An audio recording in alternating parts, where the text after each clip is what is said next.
അടുത്തിടെ അന്യഭാഷാ ചിത്രങ്ങളിലെ പ്രാധാന്യമില്ലാത്ത റോളുകളുടെ പേരിൽ മലയാള നടൻ ജയറാം ഏറെ വിമർശനത്തിന് വിധേയനായിരുന്നു.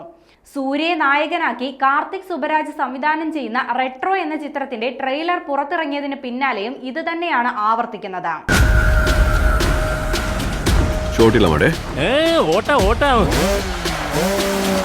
ചിത്രത്തിൽ ജയറാമിന്റെ കഥാപാത്രത്തെ ചൊല്ലി സോഷ്യൽ മീഡിയയിൽ വലിയ രീതിയിൽ ട്രോളുകൾ പ്രത്യക്ഷപ്പെടുന്നുണ്ട്. എന്നാൽ ഇതിന് പിന്നാലെ ചിത്രത്തിലെ ജയറാമിന്റെ കഥാപാത്രത്തിന്റെ പ്രാധാന്യത്തെക്കുറിച്ച് പറയുകയാണ് ചിത്രത്തിന്റെ സംവിധായകനായ കാർത്തിക് സുബരാജ്.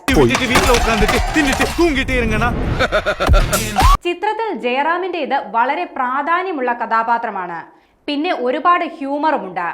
അദ്ദേഹം വലിയൊരു പെർഫോമർ ആണെന്നും അദ്ദേഹത്തിന് ഏത് വേഷം വേണമെങ്കിലും ചെയ്യാൻ പറ്റുമെന്നും കാർത്തിക് സുബരാജ് വ്യക്തമാക്കി. കൂടാതെ വില്ലനായും ക്യാരക്ടർ റോളിലും അദ്ദേഹത്തെ കണ്ടിട്ടുണ്ട്. ഹീറോ ആയി ഒരുപാട് കഥാപാത്രങ്ങൾ ചെയ്തിട്ടുണ്ട്.